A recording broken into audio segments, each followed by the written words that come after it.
આ તરફ કામરેજના ગાય પગલામાં ભાજપનું મોટું સંમેલન યોજાયું। ડોક્ટર શ્યામપ્રસાદ મુખર્જીની યાદમાં આયોજન કરવામાં આવ્યું। પૂર્વ ગૃહમંત્રી પ્રદીપસિંહ જાડેજાની ખાસ ઉપસ્થિતિ રહી। પ્રદીપસિંહે ડોક્ટર મુખર્જીના રાષ્ટ્રવાદી વિચારો યાદ કર્યા। ધારાસભ્ય સંદીપ દેસાઈ અને ઈશ્વર પરમાર પણ હાજર રહ્યા। ગણપત વસાવા અને મોહન ધોડિયા સંમેલનમાં જોડાયા હતા। જિલ્લા પ્રમુખ ભરતભાઈ રાઠોડની અધ્યક્ષતામાં આ કાર્યક્રમ યોજાયો હતો।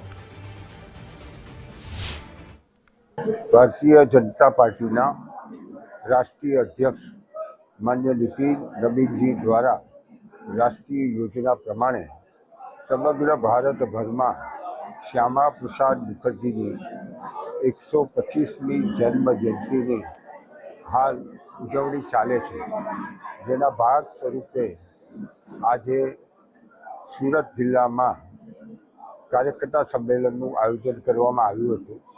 आ कार्यकर्ता सम्मेलन में जिला भाजपा अध्यक्ष भरतभाई राठौड़, जिला प्रभारी गौतमभाई गेड़िया, अहींना सौ सन्मान्य धारासभ्य श्री मान्य गणपतभाई वसावा, मान्य संदीपभाई देसाई, मान्य मोहनभाई, मान्य ईश्वरभाई सहित मोटी संख्या में कार्यकर्ताओं उपस्थित रह्या हता।